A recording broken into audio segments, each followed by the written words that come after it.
مسلمانوں کی دنیا میں نیا ایک رہنما۔ عزیز طلبہ کرام، گزشتہ سبق میں ہم نے مرکب کی تعریف اور اس کے اقسام کو پڑھا تھا، اور اس کے اقسام مرکب مفید اور مرکب غیر مفید تھے۔ پھر مرکب مفید کی تعریف اور اس کے اقسام کو ہم نے پڑھا تھا۔ تو مرکب مفید کے اقسام میں بتایا گیا تھا کہ جملہ دو طریقے کا ہوتا ہے، جملہ اسمیہ اور جملہ فعلیہ۔ لیکن مرکب مفید کی تعریف یوں کی گئی تھی کہ مرکب مفید وہ ہے کہ جب کہنے والا کہہ کر خاموش ہو جائے تو سننے والے کو کوئی خبر یا کوئی طلب معلوم ہو۔ تو خبر سے مراد جملہ اسمیہ خبریہ اور جملہ فعلیہ خبریہ تھے، اس کی وضاحت ہو گئی تھی۔ اور طلبہ سے جو مراد بتایا گیا تھا کہ طلبہ سے جو مراد ہے وہ جملہ انشائیہ ہے، تو وہاں پر آپ کو اشارہ دے دیا گیا تھا، لیکن جملہ انشائیہ کو بالتفصیل آج کے سبق میں ہم سماعت فرمائیں گے۔ تو دیکھیے، بدا کے جملہ انشائیہ است۔ تو اس سے پہلے میں آپ کو ایک بات بتا دینا چاہتا ہوں کہ یہاں پر ایک سوال ذہن میں آتا ہے، اور اس سوال یہ ہے کہ مصنف نے جملے کی دو قسمیں کی، ایک جملہ فعلیہ اور ایک جملہ اسمیہ۔ ٹھیک ہے، جملہ حرفیہ کیوں بیان نہیں کی؟ جب جملہ اسمیہ ہوتا ہے، جملہ فعلیہ ہوتا ہے، تو پھر حرفیہ کیوں نہیں ہوتا؟ اس کی وجہ کیا ہے؟ تو اس کی وجہ یہ ہے کہ اصل میں جملے کے لیے مسند اور مسند الیہ کا ہونا ضروری ہے، اور جملہ اسمیہ کے اندر اور جملہ فعلیہ کے اندر مسند الیہ پائے جاتے ہیں۔ اس وجہ سے مصنف علیہ الرحمہ نے جملے کی دو قسمیں کی، جملہ اسمیہ خبریہ، جملہ فعلیہ خبریہ۔ لیکن رہا حرف، تو اس کو اس لیے جملہ نہیں بنایا کیونکہ حرف نہ مسند ہوتا ہے نہ مسند الیہ ہوا کرتا ہے۔ ٹھیک ہے، یہ اس سوال کا جواب ہو گیا کہ جملہ اسمیہ خبریہ، جملہ فعلیہ خبریہ ہی ہوتا ہے، جملہ حرفیہ نہیں ہوتا ہے۔ اور پھر اس کے بعد ایک سوال اور ذہن میں آتا ہے کہ جملہ انشائیہ کو جملہ انشائیہ کیوں کہتے ہیں؟ تو جملہ انشائیہ کو جملہ انشائیہ اس لیے کہتے ہیں کیونکہ جملہ انشائیہ میں جو انشائیہ ہے اس کا معنی آتا ہے پیدا کرنے کے، اور یہ جملہ بھی کسی بات کو یا کسی کام کو پیدا کرتا ہے، اور وہ کسی واقعے کی خبر نہیں دیتا، لیکن یہ کسی واقعے کی یہ خبر نہیں دیتا۔ اسی وجہ سے اس جملے کو جملہ انشائیہ کا نام دیتے ہیں، کیونکہ جملہ انشائیہ میں صرف اتنا ہوتا ہے کہ وہ کسی بات کی یا کسی بات کو یا کسی کام کو پیدا تو کرتا ہے، لیکن اس کے اندر واقعے کی خبر دینا مقصود نہیں ہے، یعنی جملہ انشائیہ کے اندر واقعے کی خبر دینا نہیں پایا جاتا۔ اور جس کے اندر واقعے کی خبر دینا پایا جائے تو وہ جملہ خبریہ ہوا کرتا ہے۔ اب جملہ خبریہ میں چاہے وہ جملہ فعلیہ خبریہ ہو یا جملہ اسمیہ خبریہ ہو، ٹھیک ہے۔ تو جب جملہ انشائیہ میں خبر نہیں دی جاتی، صرف بات یا کسی کام کو پیدا کیا جاتا ہے، تو اسی وجہ سے جملہ انشائیہ کا نام جملہ انشائیہ رکھا۔ دیکھیے، اب جملہ انشائیہ کی تعریف دیکھیے۔ دیکھیے، بتا کے جملہ انشائیہ آست، جان لو کہ جملہ انشائیہ وہ ہے کہ قائل شراب صدق و کذب صفت نتواں کرد، کہ اس کے کہنے والے کو صدق اور کذب کے ساتھ متصف نہ کیا جا سکے، یعنی اس کے کہنے والے کو نہ سچا کہا جا سکے اور نہ جھوٹا کہا جا سکے، تو وہ ہوگا جملہ انشائیہ۔ اب یہ کیسے کہ اس کے کہنے والے کو نہ سچا کہا جا سکے نہ جھوٹا؟ مثال کے طور پر ہم نے کہا کہ نماز پڑھو، ٹھیک ہے، یا کھانا کھاؤ، تو جو میں کہنے والا ہوں تو کیا آپ میرے اس کہنے کو سچا کہیں گے یا جھوٹا کہیں گے؟ نہ ہی آپ سچا کہہ سکتے ہیں نہ ہی آپ جھوٹا کہہ سکتے ہیں۔ کیوں؟ اس وجہ سے کہ جب ابھی کام مکمل ہی نہیں ہوا ہے، کیونکہ کام جب پورا ہو جاتا ہے اس کے بعد میں خبر دی جاتی ہے کہ یہ اس بات میں سچا تھا یا اس بات میں جھوٹا تھا۔ جب ابھی کام کی تکمیل ہی نہیں ہوئی، صرف اس بات کا حکم دیا جا رہا ہے، تو آپ نہ ہی تو اس کو سچا کہہ سکتے ہیں نہ ہی آپ اس کو جھوٹا کہہ سکتے ہیں۔ اگر میں نے کہا کھانا کھاؤ، تو نہ ہی آپ مجھے یہ کہہ سکتے ہیں کہ انہوں نے جھوٹ بولا، نہ ہی یہ کہہ سکتے ہیں کہ انہوں نے سچ بولا، بلکہ سچ یا جھوٹ کو ثابت کرنے کے لیے پہلے اس کام کو مکمل ہونا پڑے گا، اور کام جملہ انشائیہ کے اندر تام نہیں ہوتا بلکہ جملہ خبریہ کے اندر تام ہوتا ہے۔ ٹھیک ہے، تو جملہ انشائیہ کی تعریف یہ ہے کہ جس کے کہنے والے کو سچ یا جھوٹ کے ساتھ متصف نہ کیا جا سکے، تو وہ جملہ انشائیہ ہے۔ وہاں پر چند قسم است، اور وہ چند قسم پر ہے۔ اب یہاں پر مصنف نے چند قسم کا ذکر کیا، حالانکہ اس کے اندر 10 قسمیں بیان کی گئی ہیں کہ جملہ انشائیہ کی یہاں پر 10 قسمیں بیان کر دی گئی ہیں کہ 10 قسمیں ہیں، لیکن چند کا لفظ کیوں بولا؟ تو چند کا لفظ اس لیے بولا گیا کیونکہ اس عبارت سے اشارہ کر دیا اس بات کی طرف کہ جملہ انشائیہ صرف یہی 10 نہیں ہیں، بلکہ اس کے علاوہ اور بھی جملہ انشائیہ میں آتے ہیں، لیکن جو اس وقت کے طلبہ کے لیے، یعنی اس جماعت والے طلبہ کے لیے جو اہم تھا اور جن کو جاننا ان کے لیے ضروری تھا، مصنف علیہ الرحمہ نے انہی جملہ انشائیہ کو استعمال کیا تاکہ یہ بات ان کے ذہن میں بیٹھ جائے، لیکن آتے آتے آگے آپ اس کی اور بھی قسمیں پڑھیں گے۔ دیکھیے، وہاں پر چند قسم است، اور وہ چند قسم پر ہے۔ پہلا ہے امر، چوں اضرب، امر جیسے اضرب۔ اب امر کی تعریف کیا ہے؟ تو امر کی تعریف یہ ہے کہ امر وہ فعل ہے کہ جس کے ذریعے فاعل مخاطب سے کام کرنے کا مطالبہ کیا جائے۔ ٹھیک ہے، یعنی امر وہ فعل ہے جس کے ذریعے فاعل مخاطب سے کام کرنے کا مطالبہ کیا جائے، جیسے کہ اضرب تو مار،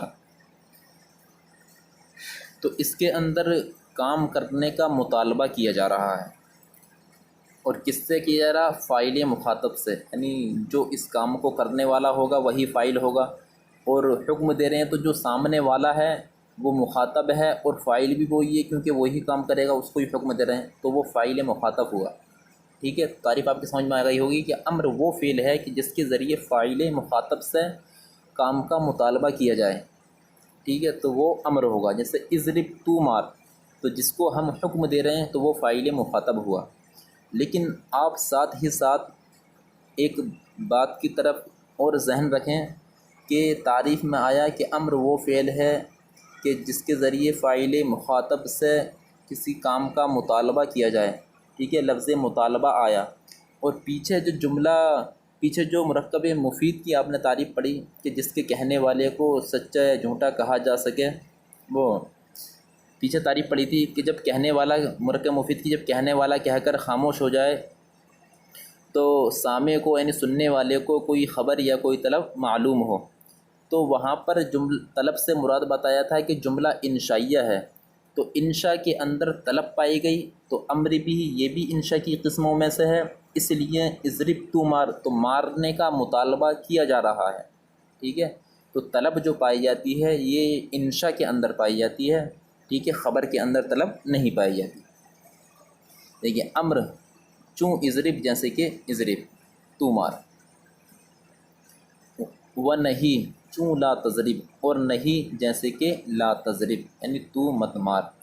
اور نہیں کی تعریف بھی ویسی ہی ہے، بس اس میں کرنے کا مطالبہ کیا جا رہا تھا، اس میں نہ کرنے کا مطالبہ کیا جائے، یعنی نہیں وہ فعل ہے جس کے ذریعے فاعل مخاطب سے کسی کام کو نہ کرنے کا مطالبہ کیا جائے، تو وہ کیا ہے؟ نہیں ہے، جیسے لا تضرب تو مت مار۔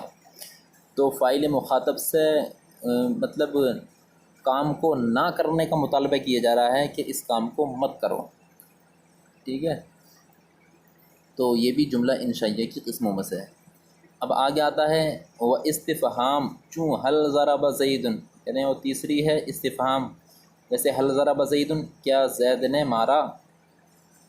تو اب ایک بات سنیے، دیکھو حل یہ بھی استفہام کے لیے آتا ہے، حمزہ یہ بھی استفہام کے لیے آتا ہے، ٹھیک ہے۔ تو آپ نے پڑھے ہوں گے کہ حرف استفہام جو ہیں دو ہیں، حمزہ اور حل، لیکن ما بھی ساتھ میں استفہام کے لیے آتا ہے، لیکن وہ حرف استفہام نہیں بلکہ اسم استفہام ہے۔ اور حرف استفہام اور اسم استفہام میں فرق یہ ہے کہ حرف استفہام یہ ترکیب میں واقع نہیں ہوتے ہیں اور اسم استفہام یہ ترکیب میں واقع ہوتے ہیں، ٹھیک ہے۔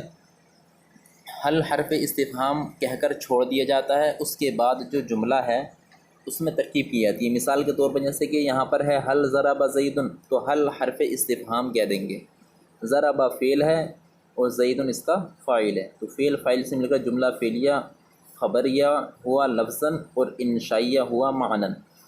اب معنن کیونکہ حل جو ہے یہ ترکیبی اعتبار سے ترکیب میں داخل نہیں ہوتا، لیکن معنوی اعتبار سے یہ عمل کرتا ہے، اس لیے معنن انشائیہ کہنا پڑے گا۔ اور ایک چیز یہ کہ حل اور حمزہ اور ما ان تینوں میں کیسے فرق کریں گے، چلو یہ تو عربی میں لکھ کر آ گیا، لیکن کہیں اگر اردو عبارت آ گئی تو پھر ہم عربی کیسے بنائیں گے۔ تو ایک بات یاد رکھیں کہ جیسے کہ ہم نے کہا کہ کیا زید نے مارا، کیا تو کھڑا ہے، یا تمہارا نام کیا ہے، تو کیا زید نے مارا اور کیا تو کھڑا ہے، اور تیسرا ہے تیرا نام کیا ہے۔ تو ان تینوں مثالوں کے اندر جہاں پر شروع میں کیا آ رہا ہے تو وہاں پر جو استعمال کیا جائے گا حمزہ اور حل کو استعمال کیا جائے گا، اور جہاں پر بیچ میں کیا آ رہا ہے تو وہاں پر ما اسم استفہام کو استعمال کیا جائے گا۔ جیسے کہ حل ضرب زید یہ مثال ہو گئی، ٹھیک ہے، اس کے اندر بھی ہم ترجمہ لگا رہے ہیں تو شروع میں کیا آ رہا ہے، کیا زید نے مارا۔ دوسرا انت قائم، کیا تو کھڑا ہے، تو اس کے اندر بھی حمزہ شروع میں آ رہا ہے، ٹھیک ہے۔ اور تیسرا ہے ما اسم کا، تیرا نام کیا ہے، تو جہاں پر لفظ کیا بیچ میں آئے تو وہاں پر ہم ما کا استعمال کریں گے، ٹھیک ہے۔ یہ استفہام کی بات مکمل ہو گئی۔ اب آگے دیکھیے تمنی۔ تمنی کا معنی آتا ہے آرزو کرنا، تمنا کرنا۔ اب اس کی تعریف اس طریقے سے کریں گے کہ تمنی وہ جملہ ہے جس کے ذریعے کسی چیز کی آرزو کی جائے، ٹھیک ہے، تو وہ تمنی ہوگا۔ اور مثال اس کی جیسے چوں لیت زیدن حاضر، جیسے کہ لیت زیدن حاضر، کاش زید حاضر ہوتا، ٹھیک ہے، کاش کہ زید حاضر ہوتا۔ اور کیونکہ اس مثال میں زید کے حاضر ہونے کی آرزو کی جا رہی ہے، تمنا کی جا رہی ہے۔ اور ترجی، ترجی بولتے ہیں، یعنی ترجی وہ جملہ ہے کہ جس کے اندر کسی کام کی امید کی جائے، جس کے اندر کسی کام کی یا جس کے ذریعے کسی چیز کی توقع کی جائے، امید کی جائے، تو اس کو ترجی بولتے ہیں۔ جیسے کہ لعل عمرا غائب، شاید کہ عمر غائب ہے، تو یہاں پر جو ہے ایک توقع کی جا رہی ہے، امید کی جا رہی ہے کہ شاید عمر غائب ہے، ٹھیک ہے۔ لیکن تمنی اور ترجی میں فرق ہے۔ تمنی اور ترجی میں فرق یہ ہے کہ تمنی یہ ممکن اور محال دونوں چیزوں کے لیے استعمال ہوتا ہے، اور تمنا یا آرزو یہ ممکن اور محال چیزیں دونوں کے لیے کرنا جائز ہے، لیکن ترجیح یہ صرف ممکن چیزوں کے لیے ہی بولا جاتا ہے، ممکنہ اور جو ناممکن چیزیں ہیں ان کے لیے ترجیح استعمال نہیں ہوتا ہے۔ مثال کے طور پر یہ تمنی ہے، ایک مثال کتاب کے اندر موجود ہے، لیت زیدن حاضر، کاش زید حاضر ہوتا، تو یہ تو ممکن کی مثال ہے، یہ ممکن ہے۔ اور محال کی مثال جیسے لیت الشباب یعود، کاش جوانی لوٹ آتی۔ تو تمنا ہم ممکن چیزوں کی بھی اور محال چیزوں کی بھی دونوں کی کر سکتے ہیں، لیکن ترجیح یعنی امید یا توقع جو کی جائے گی وہ صرف ممکن چیزوں کی جائے گی، جیسے لعل عمرا غائب، شاید کہ عمر غائب ہے۔ یہ تمنی ترجیح دونوں کے اندر فرق بھی ظاہر ہو گیا۔ بتائے عقود، اور عقود جو ہے یہ عقد کی جمع ہے، اور اس کی تعریف یہ ہے کہ عقود وہ ہے کہ جس کے ذریعے کوئی سودا یا کوئی معاملہ طے کیا جائے تو وہ عقود یعنی عقد کہلاتا ہے۔ مثال کے طور پر خرید و فروخت ہے یا بیچنا و خریدنا ہے، یہ سب عقد کے اندر آتے ہیں۔ جیسے کہ بعت و اشتریت، میں نے بیچا اور میں نے خریدا، لیکن یہاں پر ایک اعتراض پیدا ہوتا ہے، وہ اعتراض یہ ہے کہ بھئی بعت اور اشتریت دیکھنے میں تو یہ جملہ فعلیہ لگ رہے ہیں، لیکن پھر ان کو جملہ انشائیہ میں کیوں بیان کیا؟ تو اصل میں ان کو جملہ انشائیہ میں اس لیے داخل کیا ہے کہ بعت و اشتریت ان کے ذریعے خبر دینا مقصد نہیں ہے، ان کے ذریعے خبر دینا مقصد نہیں ہے، بلکہ صرف خرید و فروخت کو ان الفاظ کے ذریعے وجود میں لایا جاتا ہے۔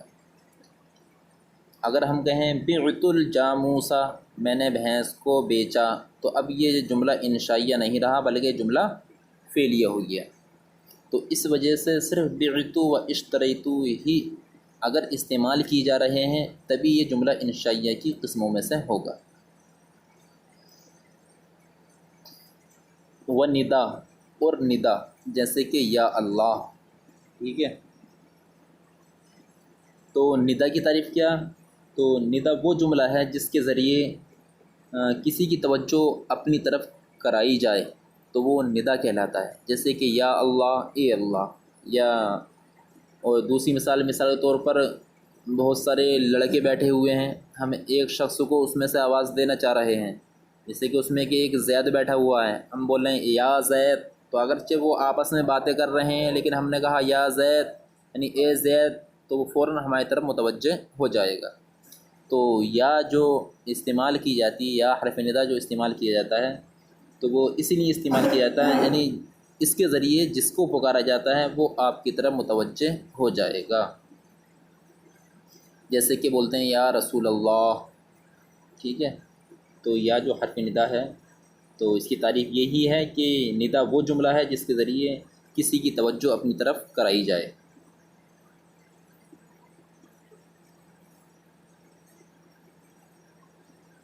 پھر آگے ہے عرض، اور عرض کی تعریف یہ ہے کہ عرض وہ جملہ ہے جس کے ذریعے دوسرے کو کسی کام کے کرنے پر ابھارا جائے، وہ عرض کہلاتا ہے، ٹھیک ہے۔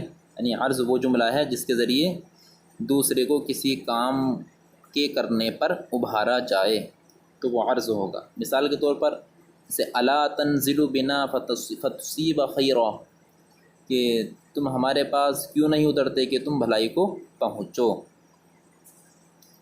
ٹھیک ہے۔ تو اس میں ایک عرض کی جا رہی ہے، اس کو اس کام پر ابھارا جا رہا ہے کہ تم بھئی ہمارے پاس اترو کہ تم بھلائی کو پہنچو، ٹھیک ہے۔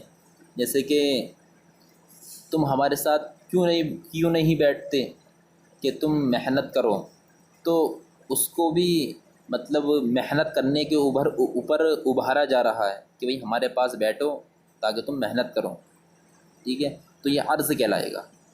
کیونکہ عرض وہی ہوتا ہے جس میں کسی دوسرے شخص کو کسی کام پر ابھارا جائے تو وہ عرض کہلاتا ہے۔ اور وہ قسم چوں واللہ لأضربن زیدن، اور قسم، تو قسم کی تعریف یہ ہے، یعنی قسم وہ جملہ ہے جس کے ذریعے کسی محترم چیز کا ذکر کر کے اپنی بات کو پختہ کیا جائے تو وہ قسم کہلاتا ہے۔ جیسے کہ واللہ لأضربن زیدن، اللہ کی قسم میں زید کو ضرور ماروں گا۔ تو واللہ یہ قسم ہے، اور جس بات کو پختہ کرنا مقصد ہو، ٹھیک ہے، اسے جواب قسم کہتے ہیں۔ تو لأضربن زیدن، میں زید کو ضرور ماروں گا، تو یہ اس بات کو پختہ کرنا مقصد تھا، تو یہ جواب قسم ہوا، ٹھیک ہے۔ واللہ قسم اور لأضربن زیدن یہ جواب قسم، ٹھیک ہے۔ قسم کی اس کی تعریف سمجھ میں آ گئی ہوگی آپ کے کہ قسم وہ جملہ ہے جس کے ذریعے کسی محترم چیز کا ذکر کر کے اپنی بات کو پختہ کیا جائے تو وہ قسم ہے۔ جیسے واللہ لأضربن زیدن، اللہ کی قسم میں زید کو ضرور ماروں گا، تو واللہ یہ قسم ہے، لأضربن زیدن یہ جواب قسم ہے۔ جواب قسم کون بنتا ہے؟ جواب قسم وہی بنتا ہے کہ جس بات کو پختہ کرانا ہمارا مقصد ہو تو وہ جواب قسم بنتا ہے۔ تو لأضربن زیدن اس بات کو پختہ کرانا ہمارا مقصد تھا، تو اس لیے یہ جواب قسم بنا۔ پھر آگے تعجب، تو تعجب اس کو بولتے ہیں یعنی جس چیز کا سبب مخفی ہو اور اسے دیکھنے سے انسان پر جو حالت طاری ہو جاتی ہے تو اس کو تعجب کہا جاتا ہے۔ لیکن اگر اس چیز کا سبب ظاہر ہو جائے تو وہ تعجب جاتا رہتا ہے، ٹھیک ہے، پھر تعجب نہیں رہتا۔ لیکن اس جگہ جو مراد ہے تعجب سے وہ جملہ مراد ہے، یعنی جس سے ایسی حالت کا اظہار کیا جائے کہ جو مطلب اس کے اندر پہلے موجود نہ تھی، یا اس چیز کو سن کر سامنے جو ہمارے شخص موجود ہے اس کو وہ تعجب میں پڑ جائے، تو وہ چیز مراد ہے یہاں پر، ٹھیک ہے، کہ جس چیز کا سبب مخفی ہو، لیکن جس چیز کا سبب ظاہر ہو تو وہ تعجب نہیں رہے گا بلکہ اس کے اندر سے تعجب جاتا رہے گا۔ تعجب کے لیے ضروری ہے کہ اس پر وہ چیز مخفی ہو۔ جیسے کہ مثال دی ما احسنہ و احسن بھی، تو ان دونوں کا معنی ہے کہ وہ کتنا حسین ہے، وہ کتنا حسین ہے۔ تو یہ دونوں جو ہیں یہ تعجب کے فعل ہیں، ما احسنہ و احسن بھی دونوں، اور ان کے لیے جو استعمال ان کے صیغے جو آتے ہیں دونوں کے ما افعلہ و افعل بھی، دونوں کے صیغے فعل آتے ہیں، لیکن دونوں کا معنی یہی آئے گا کہ وہ کتنا حسین ہے۔ اور ہم یہ بھی ہو ضمیر کی جگہ اسم کو بھی رکھ سکتے ہیں، جیسے ما احسن زیدن، زید کتنا حسین ہے، ٹھیک ہے۔ تو تعجب کی تعریف یہ ہوئی کہ جس چیز کا سبب مخفی ہو اور انسان پر اس کو دیکھ کر جو حالت طاری ہو جائے تو وہ تعجب کہلاتا ہے۔ جیسے ما احسنہ و احسن بھی، وہ کتنا حسین ہے۔ مثال کے طور پر کوئی شخص ہے وہ ہماری نظروں سے اوجھل ہو کر کھو گیا یا بدیش چلا گیا، اور چند سال کے بعد وہ ہمارے سامنے آیا، تو ہمارے سامنے آنے کی اس کی حالت یہ تھی کہ اب وہ موٹا بھی ہو گیا اور گورا بھی ہو گیا، اور یہاں تک کہ اس نے شادی بھی کر لی۔ تو اب جب وہ ہمارے سامنے آیا، ہم نے 5-6 سال بعد جب اس کو دیکھا تو دیکھنے کے بعد ہم تعجب میں پڑ گئے، کیونکہ اس کا سبب ہمارے اوپر مخفی تھا۔ کیا مطلب؟ یعنی اس نے بدیش جا کر یا وہ ہم سے ہماری نظروں سے اوجھل ہو گیا، تو اس نے الگ رہ کر اس نے اچھا کھانا کھایا تو موٹا ہو گیا، اور اچھی چیزیں استعمال کی، رہن سہن اپنا اچھا رکھا، اور زیادہ گرمی میں نہ گیا تو وہ گورا بھی ہو گیا، اور وہاں جا کر کسی کو اس کی عادت و اخلاق زیادہ پسند آ گئے تو اس نے شادی بھی کر لی۔ تو یہ تمام اسباب یہ مخفی تھے، لیکن جب اب وہ 5-6 سال بعد آ کر جب ہمارے سامنے آیا تو ہمیں دیکھ کر بہت تعجب ہوا، ٹھیک ہے۔ تو اسی چیز کو تعجب بولتے ہیں، کیونکہ ان چیزوں کا سبب ہم پر مخفی ہے، اور جس چیز کا سبب مخفی ہو اور اس کی مطلب اس کے بارے میں ہمیں کچھ معلوم نہ ہو، لیکن بعد میں جب ہم اسے دیکھنے کے بعد ہمارے اوپر جو حالت طاری ہوتی ہے، جو کیفیت ہمارے اوپر طاری ہوتی ہے، وہی تعجب کہلاتی ہے۔ ٹھیک ہے، ایک مرتبہ ترجمہ کر لیتے ہیں سب کا کہ بدا کے جملہ انشائیہ آس کے قائل شرا بصدق و کذب صفت نتوا کر۔ جان لو کہ جملہ انشائیہ وہ ہے کہ اس کے کہنے والے کو سچ اور جھوٹ کے ساتھ متصف نہ کیا جا سکے۔ وآ بر چند قسم است، اور وہ چند قسم پر ہے۔ امر چوں اضرب، امر جیسے کہ اضرب، و نہیں، اور نہیں چوں لا تضرب جیسے کہ لا تضرب، یعنی اضرب تو مار اور لا تضرب تو مت مار۔ استفہام جیسے حل ضرب زید، کیا زید نے مارا، وہ تمنی، اور تمنی چوں لیت زیدن حاضر، کاش زید حاضر ہوتا۔ وہ ترجی، اور ترجی چوں لعل عمرا غائب، جیسے کہ شاید عمر غائب ہے۔ اور عقود چوں جیسے کہ بعتو و اشتریتو، میں نے بیچا اور میں نے خریدا۔ و ندا، اور ندا چوں یا اللہ جیسے کہ یا اللہ۔ اور عرض جیسے الا تنزل بنا فتصیب خیرا، کہ تو ہمارے پاس کیوں نہیں اترتا کہ تو بھلائی کو پہنچے۔ و قسم چوں واللہ لاضربن زیدن، اور قسم جیسے کہ واللہ لاضربن زیدن، اللہ کی قسم میں زید کو ضرور ماروں گا۔ و تعجب چوں ما احسنہ و احسن بھی، اور تعجب جیسے کہ ما احسنہ و احسن بھی، کہ وہ کتنا حسین ہے۔